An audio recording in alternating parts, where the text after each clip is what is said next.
사랑하는 영락교회 지체들에게 주 안에서 평화 인사를 전합니다. 오늘은 2024년 11월 20일 수요일입니다. 오늘의 묵상 본문은 이사야 56장 1절로 8절까지의 말씀입니다. 오늘 본문 말씀 56장 1절부터의 말씀은 이렇게 시작합니다. 여호와께서 이와 같이 말씀하시기를 너희는 정의를 지키며 의를 행하라. 이는 나의 구원이 가까이 왔고 나의 공의가 나타날 것임이라 하셨도다. 세례 요한이 심판할 때가 가까웠으니까 회개하라 라고 말씀을 선포하는 것처럼 주님이 함께하는, 주님과 하나가 되는 주님의 임재가 가까이 왔다라는 거죠. 그것이 믿는 자들에게는 구원이 되는 거고 주님께 속하지 않은 자들에게는 심판이 되는 겁니다. 심판이 가까이 오고 있는 거죠. 정의를 지키며 의를 행하라. 정의를 어떻게 지키며 의를 행할 수가 있겠어요? 뭐가 의인지도 모르는데 주님이 인도해 주시고 주님과 하나 돼 주시는 거죠. 주님과 하나 되시고 주님의 공의가 나타나는 것, 공의가 실현되는 것이 심판이 되는 겁니다. 주님의 임재가 지금 예루살렘에 돌아온 주의 백성들 가운데에서 이제 그 고난을 겪고 주님의 고난받는 종의 비밀을 만나면 주님의 구원의 말씀을 받으면 말씀이 열리면 이제 주님 안에서 하나님이 함께하는 동행하는 주님의 공동체, 주님의 몸된 지체, 교회가 시작되는 것이죠. 그것이 가까이 왔다라는 주님의 말씀입니다. 2절에 보면 안식일을 지켜 더럽히지 아니하며 그의 손을 금하여 모든 악을 행하지 아니하여야 하나니 이와 같이 하는 사람, 이와 같이 굳게 잡는 사람은 복이 있느니라.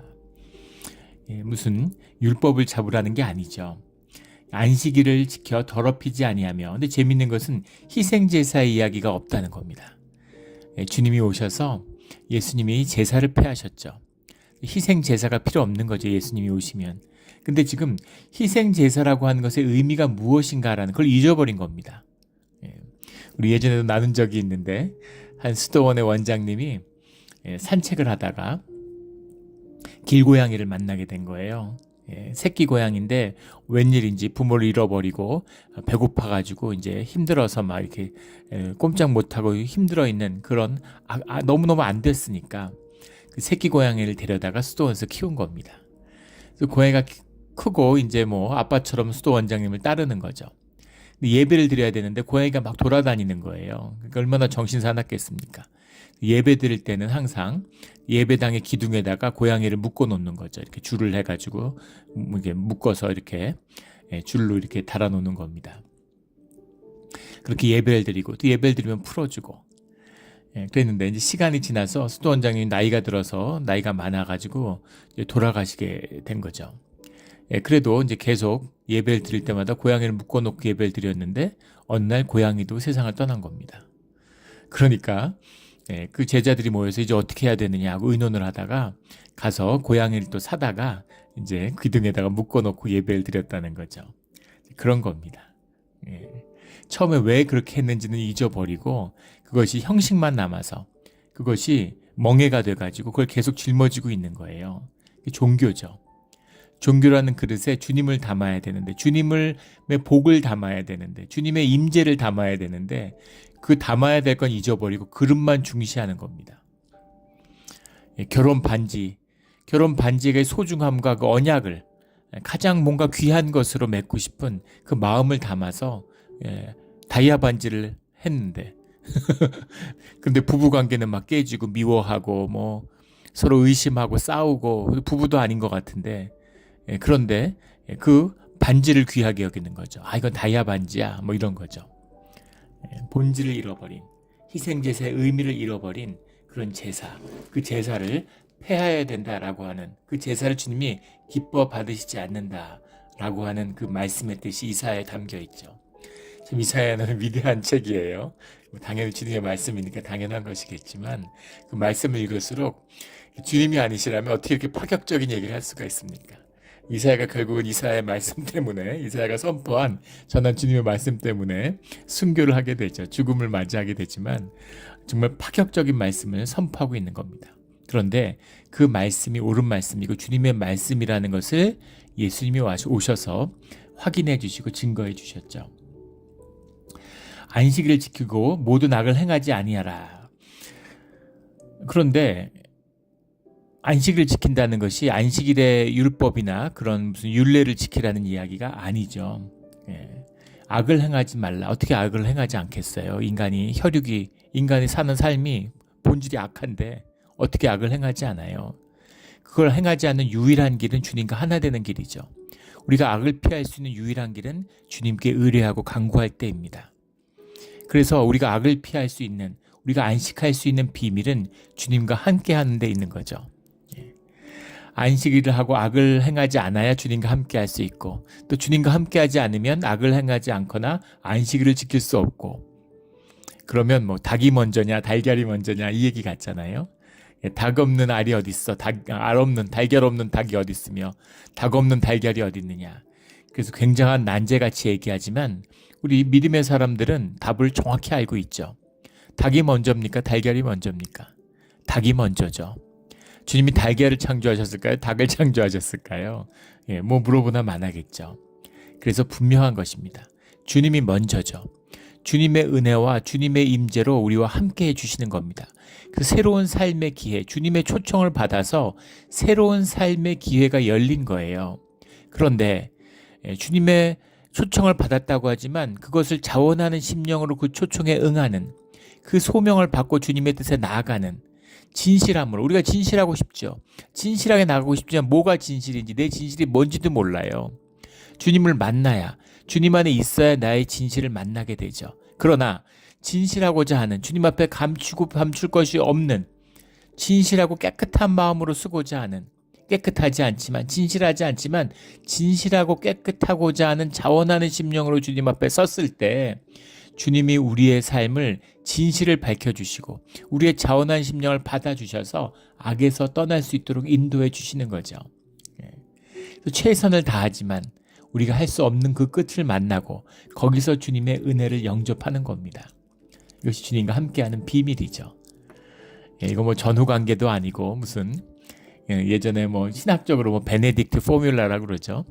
축복과 은혜의 이제 어떤 법칙이 있다 이런 거죠. 그래서 뭔가 기계적으로 뭐 이렇게 하면 이렇게 되고 저렇게 하면 저렇게 되고 조건이 아니죠. 그냥 큰 은혜의 강물에 몸을 던지는 겁니다. 그러나 그런 주님의 뜻을 설명하려고 이렇게 하는 거죠. 이걸 만난 분들, 믿음의 사람들은 이걸 만나게 되죠. 신앙 가운데 깊은 절망을 만납니다. 난 안 되는구나. 난 자격이 없구나. 베드로의 통곡이 터지는 거죠. 주님을 위해서 죽겠다고 다짐했는데, 그런데 주님이 살아계신데 제사장의 계집종, 제사장도 아니에요. 제사장의 계집종 앞에서 계집을 무시하는 게 아니라 그 시대에 여종이라고 하는 것이 훨씬 힘이 없고 가장 약한 존재잖아요. 그 앞에서조차도 두려움 앞에 무릎을 꿇는 그런 베드로가 자신을 만나게 되는 거죠. 그게 십자가입니다. 완전히 절망하는 거예요. 자기 자신에게. 물고기나 잡아야 되겠다. 내가 무슨 꿈을 꾸며 내 삶에 무슨 소망이 있다고. 근데 물고기를 잡고 있는 베드로에게 주님이 찾아와 주시는 거죠. 그래서 새로운 삶이 시작되는 겁니다. 주님과 동행하는 사람은 무슨 말인지 뭐 말 안 해도 너무 잘 아시고, 그걸 모르는 사람은 아무리 설명해도 모르죠. 신비입니다. 주님이 함께 하시는 그 복을 굳게 잡는 사람은 복이 있느니라. 이 복을 놓치지 않는 우리 모두가 되기를 주의 이름으로 축원합니다. 3절에 여호와께 연합한 이방인은 말하기를 여호와께서 나를 그의 백성 중에 반드시 갈라내시리라 하지 말며, 고자도 말하기를 나는 마른 나무라 하지 말라. 이게 읽으면 이게 무슨 말인가 싶은데, 여호와께 연합한 이방인이라는 말이 이제 굉장히 길게 나와 있죠. 벤 하메카르라는 말인데, 벤이 아들이잖아요. 하메카르라는 말이 이제 이방인을 말하는 거죠. 하메카르, 메카르, 벤 하메카르인데 이방인의 아들, 이방인의 아들인데, 이방인의 아들, 그 단순한 이방인이 아니라 지금 그 유대와 함께하는, 예루살렘과 함께하고 거기서 함께 주님을 섬기며 살아가는 사람들, 그런 사람들인 거죠. 이방인의 뜰이라고 그래서 예전에 제사장에는 이방인의 뜰이 있고 그 이방인의 뜰까지만 올 수 있는 거, 성전에 못 들어와요, 이방인은. 그런데 그런 거 없다는 거죠. 성전에 들어오라는 겁니다. 여호와께 연합하다라고 되어 있는데 여호와께 연합하다 이게 무슨 말일까? 그 라와라는 말인데 한일 라와라는 말인데 그게 이제 라와가 원형입니다. 라와라는 말에서 레위가 나왔어요. 주님과 연합한 사람들인 거죠. 레위 지파의 어원이 되는. 그래서 여호와께 연합한 이방인이라는 것이 그 성전에서 제사나 주님을 잇는 제사장의 일과 동참하고 있는 그런 이방인일 것이다. 뭐 이렇게도 뭐 해석하기도 하고 여러 해서 분명한 것은 이방인이지만 지금은 주님을 영접한 사람이라는 겁니다. 그런데 유대인들이 그런 걸 갖고 혈통으로 구분하려고 그러는 거죠. 자기들도 다 주님의 부르심으로 홍해를 건널 때 요단강을 건널 때 주님을 믿음으로 따라온 사람들이잖아요. 그리고 유프라테스 강을 이제 건너온 거죠. 그때마다 많은 이방인들이 이렇게 저렇게 만나서 섞이면서 함께 살아가면서 그게 주님이 원하시는 거고 주님이 부르시는 거잖아요. 유대인끼리만 결혼하고 유대인끼리만 해갖고 너희들끼리 이렇게 사는 아무도 모르고 주님은 우리의 무슨 부족신이야 이런 게 아니죠. 모든 열방과 만방을 구원하는 도구로 이스라엘을 축복하는 도구로 아수르와 바빌론과 페르시아를 쓰신 것처럼 인류를 만인을 구원하는 도구로서 이스라엘을 쓰시는 거죠. 그래서 이스라엘과 열방의 구원을 이루어내시는 겁니다. 근데 이방도 그것을 모르고 있고 주님의 축복하고 쓰시는 건 소명이 있기 때문인데 소명의식이 없어요. 그걸 의식화하지 못하는 겁니다. 그래서 악을 행해요. 힘을 주니까 그걸로 못된 짓을 해요. 그래서 주님의 또 벌을 받게 되고 주님이 그 촛대를 옮기시는 거죠. 이스라엘은 본인들의 사명과 소명을 몰라요. 니들끼리만 잘 살아라 이렇게 주님이 복 주시는 게 아닌데 그 복을 나누고 이 축복을 이 복음과 언약을 열방에 전하는 그 소명을 받았는데 그 소명을 잊고서 나만 잘 살려고 그러는 거죠. 이게 악입니다. 막 팬데믹이 돌아서 사람들이 죽어나가고 있는데 내가 백신을 가지고 있어요. 그래서 그 백신을 내가 맞고서 나만 낫어. 누가 뭘 하겠습니까? 그거 괜찮아요. 그런데 백신이 집안에 약이 산더미 같이 쌓여 있는데 그거를 나만 먹어. 아무도 안 주고. 이건 악이죠. 그 얘기를 하는 겁니다. 그걸 나눠야 되는 거예요. 그걸 베풀어야 되는 거예요. 그것을 나누지 못하는 자는 축복을 받은 것 같지만 그게 저주가 되는 거죠. 돈이 있는데 돈을 유통시키고 돈을 나눠요. 그게 얼마나 복된 것입니까? 땅의 복이지만 그 복을 누리는 거죠. 근데 그걸 나만 써야지, 나만 가져야지, 사람들 굶어 죽어도 나만, 그러면 그게 저주가 되는 거죠. 저주가 되고 말아요. 그 얘기죠. 주님께 오는 이방인들, 그들을 갈라내지 말라. 고자도 말하길 나는 마른 나무를 하지 말라. 고자라고 하는 것, 고자는 사실은 그 사리스라고 하는 이제 말인데, 하사리스가 사리스가 원형이죠. 사리스라는 게 이제 뭐 영어로 하면 그 유니크라고 하는 내시, 우리말로 하면 내시, 궁전에서 그 내시들을 이제 지칭하는 말이었는데, 주님이 주시는 성적인 어떤 정체성, 어떤 창조의 소명을 이제 거부한 거잖아요. 그러니까 이런 것을 이제 고자를 뭐 좋게 보거나 좋게 평가하는 문화는 없죠. 동서고금을 막론하고. 근데 그들은 이제 신명기 23장에 보면 나오죠. 총회 명부에도 못 들어가고 총회에 참석도 못 합니다. 총회에 참석한다. 총회가 이제 그 카할이란 말이죠. 칼할. 그게 우리 이제 교회의 원형적인 모습이잖아요. 거기에 동참하지 못하니까 주님에게 속하지 못한 자라고 터부시 되고 있는 거죠. 그런데 이제 그런 터부가 없다. 이방인도 고자도 예배 가운데 함께 해라. 이런 말씀입니다. 아무런 저주가 없다. 이 비밀이 주님이 함께하는 이 복이 있느니라. 복이 뭐예요? 주님이 함께 하심이잖아요. 주님이 함께하면 고자도 이방인도 문제가 되지 않는 겁니다. 그럼 이전에 예배를 세울 때 왜 이방인과 그 고자를 구분해 냈습니까? 이런 질문을 갖게 되는 거죠. 뭐가 다른가요? 주님이 우리가 예배를 드리는데 이런 거예요. 예배를 드리는데 어떤 자세로 예배를 드려야 되냐 이런 거죠. 내가 누워서 예배 드리는데 주님이 나를 찾아와 만나 주셨어요. 내가 허리 아파서 앉지를 못해. 내가 교회에 나올 수가 없어. 우리 지금 장로님이 투병 중이셔서 많이 아프시잖아요. 도저히 이제 교회 올 그게 안 되고 또 면역력도 낮아져서 굉장히 위험한데, 그런데 주님 앞에서 한 번 예배를 드리고 이 땅에서 예배를 믿음의 형제들과 함께 올리는 것을 마지막이라도 한 번이라도 꼭 드리고 싶다. 그래서 엎혀서라도 오겠다 이렇게 말씀하시는 거죠. 그 마음을 알잖아요. 어떤 마음인지. 주님이 기뻐 받으시는 마음이죠. 이게 예배죠. 예배 자리 가운데 내가 아파서 누워서 예배를 드려요. 주님이 기쁘게 받아주시는 거죠. 함께 해주시는 겁니다. 주님이 함께 하시면 누워 있거나 서 있거나 아무 상관이 없어요. 그런데 여기서 주님을 잃어버리면 누워서 예배 드려도 되는데, 그래서 난 누워서 예배 드리지 뭐. 나는 뭐 무슨 프렌치 프라이 같은 거 먹으면서 예배 드리지 뭐. 다이닝 쇼도 있는데, 이렇게 가면서 예배가 무너지게 되는 거죠. 교회가 자꾸 사람 모으려고 그러니까, 사람 모으고 돈 모으는 게 무슨 부흥인 것처럼 어떻게 사람 모을까? 무슨 다단계 회사도 아니고 이렇게 사람을 끌어모으려고 그래요.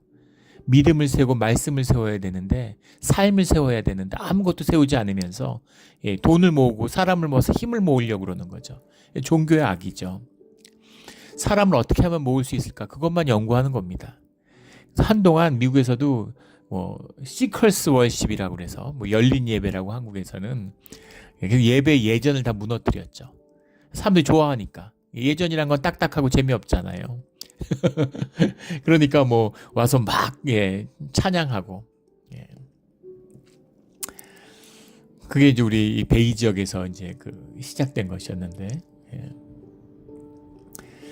그래서 찬양 자체가 이렇게 무슨 예배다 이러면서, 음악이 예배다 이러면서, 그래서 전자기타 치고 무슨 락 콘서트처럼, 그래서 처음엔 몇천 명씩 모아가지고 대단했죠. 그 오순절 계통에서 주 교회들이 이런 거 많이 했는데, 그 교회들이 지금 어떻게 됐습니까? 한 25년, 30년 됐죠? 다 어떻게 됐나요? 제대로 되고 남아있는 데가 한 군데도 없어요. 다 무너졌습니다. 콜라 마시는, 바닷물 마시는, 목마를 때 바닷물 마시면 시원할 것 같지만 마시면 목이 더 마르죠. 죽어요. 그런 겁니다. 그러면 열린 예배 자체는 잘못된 것인가? 아니죠. 주님이 함께 하시고 주님이 받아주시면 우리 삶이 예배인데 뭐가 예배가 되지 않겠어요? 그런데 형식이 아니라 내용이라는 겁니다. 껍데기가 아니라 본질이에요. 옷이 아니라 몸입니다. 우리의 심령과 마음이 주님께 드려질 수 있다면, 우리가 하나의 공동체가 돼서 주님의 공의를 살 수 있다면, 그러면 뭘 어떻게 예배를 드려도 상관없어요. 예배당이 없으면 무슨 상관입니까? 초대교회 예배당이 어디 있었어요? 다락방에 모여서 예배 드리고 삶을 나누고, 삶의 형식이 없으면 어떻고, 무슨 집례하는 집례자가 없으면 어떻습니까? 아무 상관없죠. 그런데 그렇게 마음을 지키고 공동체를 지켜서 주님과 함께하는 것을 지키지 못하는 거예요, 사람들이. 그래서 주님이 우리에게 교회 예배당도 짓게 하시고 예배 전례도 만들게 하시고 우리에게 음악회에 대한 도구도 허락하시고 여러 가지를 성찬식의 예식도 허락하시고, 그런 걸 통해서 주님을 지키고 주님께 초점을 맞추는 예배하는 삶으로 우리를 이끌어 주시는 겁니다. 그래서 그 모든 것들은 중요하고 소중한 거예요. 이것이 율법의 의미입니다. 율법을 소중하게 여기지 않는데 주님을 소중하게 여긴다? 턱도 없는 얘기죠. 종교를 경건함이 없는데 신앙을 얻는다? 턱도 없는 소리입니다. 우리 현대 교회가 어떻게 됐어요?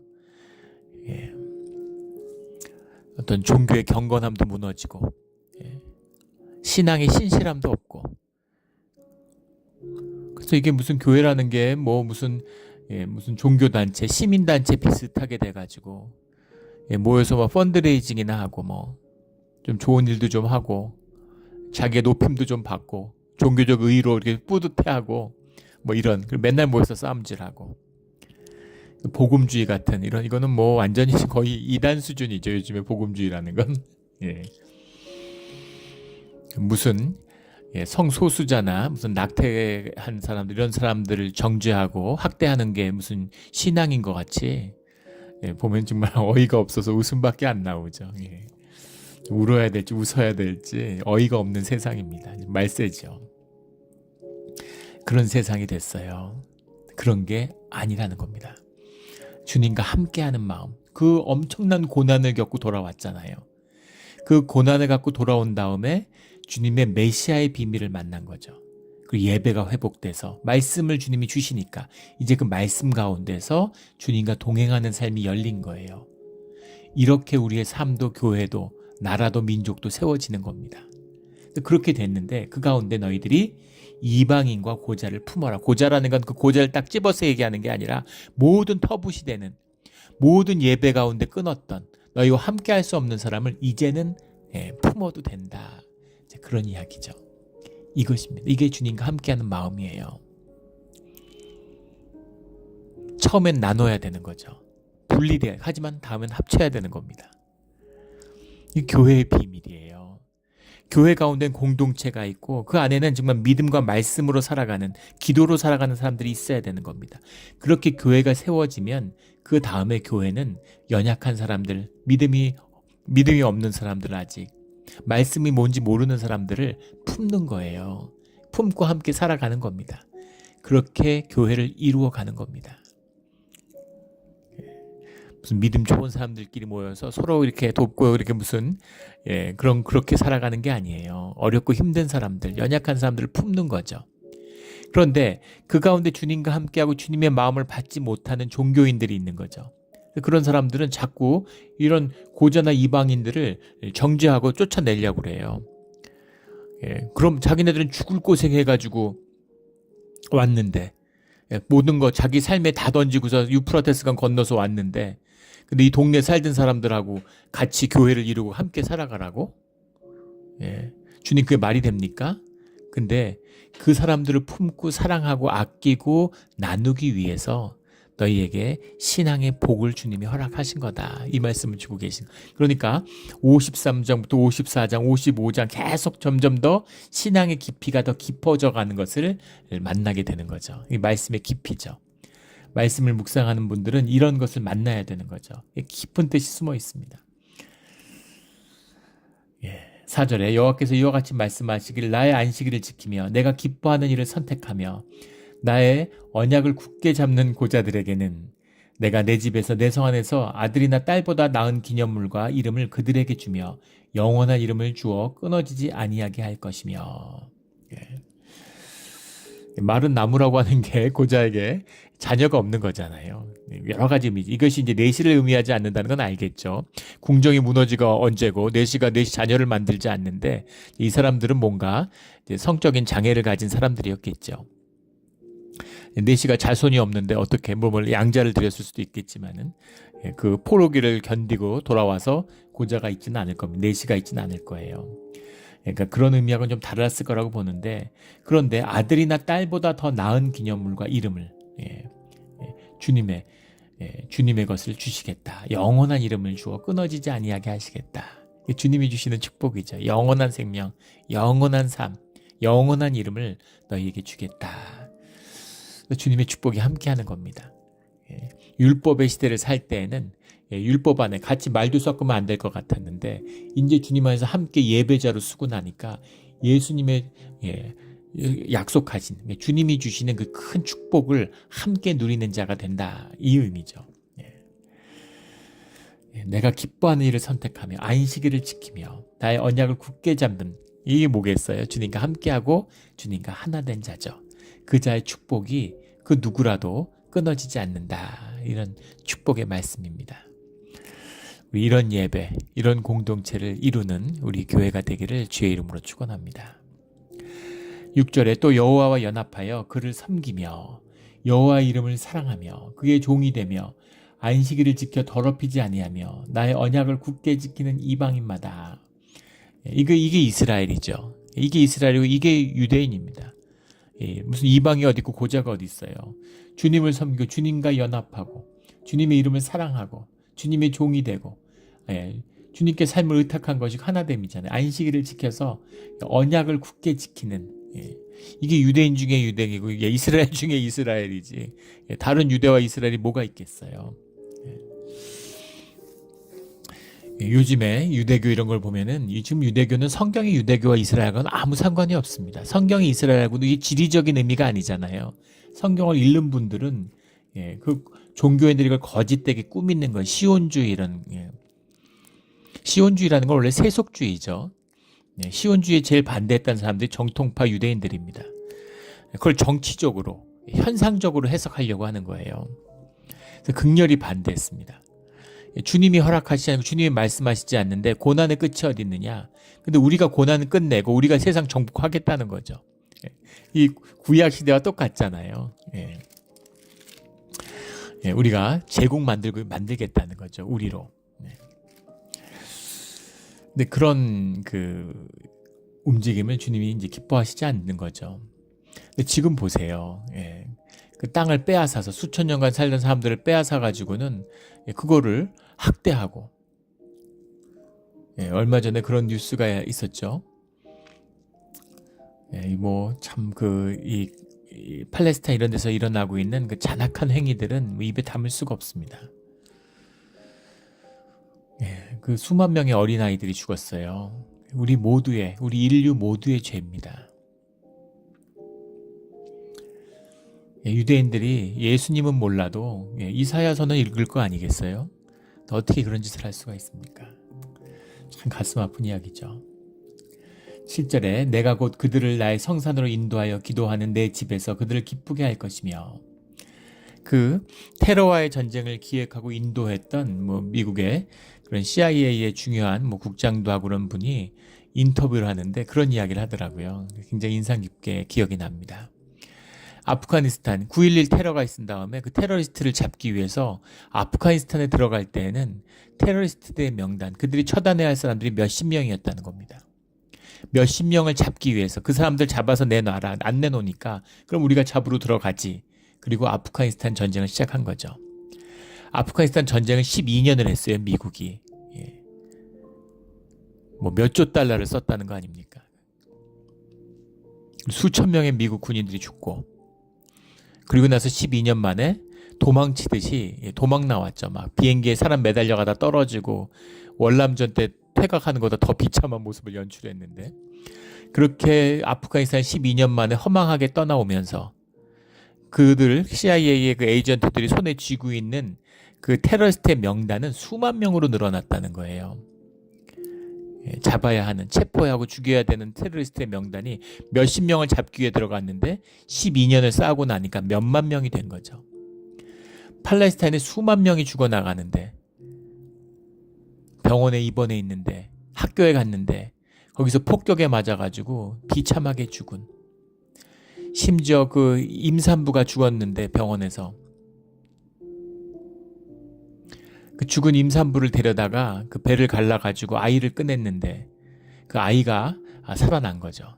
넉 달인가 살다가 죽었다, 이런 뉴스를 봤는데,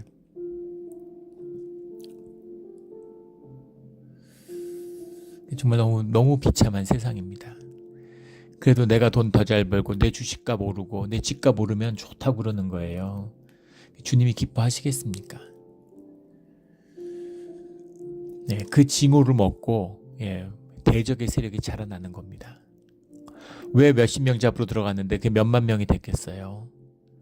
그렇게 가족이 죽고 부인이 죽고 딸이 죽고 오빠가 죽고, 그 유대인을 죽일 수만 있으면, 이스라엘을 죽일 수만 있으면 내 목숨 하나 바치는 건 아무것도 아깝지 않다, 이런 증오에 붙들린 사람이 수십만 명이 된 거죠. 수백만 명이 되는 겁니다.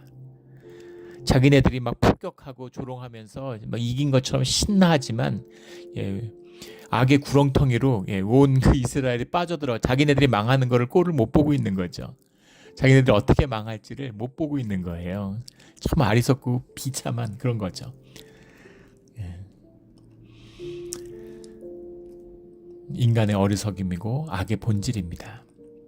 그걸 끊고 주님의 축복하시는 주님의 성산 7절의 말씀 6절의 말씀 너무너무 은혜로운 말씀이잖아요. 가슴이 뛰는 말씀이죠. 내가 곧 그들을 나의 성산으로 인도하여 기도하는 내 집에서 그들을 기쁘게 할 것이며 그들의 번제와 희생을 나의 제단에서 기꺼이 받게 되리니 이는 내 집은 만민이 기도하는 집이라 일컬음이 될 것이라. 만민이 기도하는 집이다. 내가 이미 모은 백성 외에 8절에 보면 또 모아 그에게 속하게 하리니. 주님이 믿음의 사람들을 더하는 겁니다. 그 공동체, 믿음의 공동체, 주님의 지체가 이루어지니까 그 집에, 그들이 이룬 주님의 집, 아버지의 집에 주의 자녀들을 계속 모으는 거예요. 이것이 부흥입니다. 이것이 주님의 역사예요. 만민이 기도하는 집이라. 만민이 기도하는 집이라고 해석을 했는데 사실은 만민을 위해 기도하는 집이기도 하죠. 원문을 보면 베터필라흐, 이칼의 러칼 하밈 이런 말입니다. 러칼 하밈.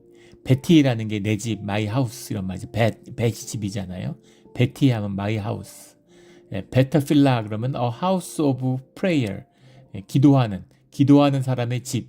내 집이고 기도하는 사람의 집이라고 일컬음을 받는다. 누구를 위한 기도하는 집이냐면 러칼 할 때 이게 for all이죠. 칼이라는 게 우리 총회 할 때 그 총회 칼 부르다 이 말이잖아요. 러칼 하밈이라는 게 이제 nations라고도 해석하고 열방 이렇게도 해석하고 민족들 모든 민족 이럴 때 이제 하아밈 이렇게 쓰는 거죠. 그 하밈 모든 사람들을 위해서 기도하는 집. 교회를 안 다녀도 이 교회가 있어서 우리 지역이 축복받았구나 하는 걸 사람들이 아는 겁니다. 그게 주님의 함께하는 주님의 임재가 머무는 교회의 권위예요. 우리 사도행전 2장에 나오는 만민이 모든 사람들이 교회를 칭송한다 할 때 그 비밀입니다. 이게 이루어져야 돼요. 지금은 교회가 무너지니까 세상에 조롱을 받고 있죠. 모욕하고 조롱하고 이게 무슨 유행처럼 드라마나 영화 같은 데 보면 밑도 끝도 없이 교회를 조롱해요. 왜 절이나 무슨 성당은 조롱하지 않을까요? 물론 개신교가 더 망해서 그랬을 수도 있겠지만 대적의 역사가 있는 것이죠. 그럴 수가 없습니다. 있을 수 없는 일이에요. 주님의 임재가 함께하면 주님의 몸된 교회를 이루면 현상적으로는 아무리 가난하고 비참해 보여도 주님의 권위와 주님의 생명과 주님의 임재의 영광이 함께하고 있습니다. 그러면 만민을 위해 기도하는 집이 되는 거예요. 중보의 집이 되고 세상의 역사를 바꾸는 세상에 가라간 역사의 그 섭리의 그 물길을 여는 그런 교회가 되는 거. 그게 초대교회의 역사죠. 20-30명이 모여서 다락방에 모여서 예배드리는 그 공동체들을 그 교회들의 연합이 역사의 갈 길을 바꿨어요. 주님이 세상을 바꿔가는 주님이 세상을 움직이시는 주님의 역사하시는 베네딕트 포뮬라입니다. 그걸 풀어내는 교회가 돼야 되는 것이죠. 우리 그런 축복의 교회가 요즘에 말세죠. 바벨론 유수 같은 때입니다. 믿음을 지키는 것도 쉽지 않아요. 예배를 지키는 게 쉽지 않습니다. 그런데 이럴 때 정말 주님의 말씀이 세워지는 그런 참된 교회를 이루는 우리 몬트레 영락교회가 되기를 예수 그리스도 이름으로 축원합니다. 아멘. 우리 몬트레 영락교회가 만민을 위해 기도하는 집이 되기를 주의 이름으로 축원합니다. 아멘. 기도드리겠습니다. 하나님 아버지 감사합니다. 우리 주님의 안에서 고난의 때를 넘어 메시아의 비밀을 십자가의 비밀을 풀어서 주님의 말씀과 동행하고 주님과 하나 되는 우리의 공동체, 우리 가족, 우리 자녀들 되게 하여 주시옵소서. 복을 꼭 잡고 놓치지 않는 땅의 복과 하늘의 복을 겸하여 누리는 그런 축복의 자녀들이 되게 하여 주시옵소서. 감사하며 예수 그리스도의 이름으로 기도드렸습니다. 아멘.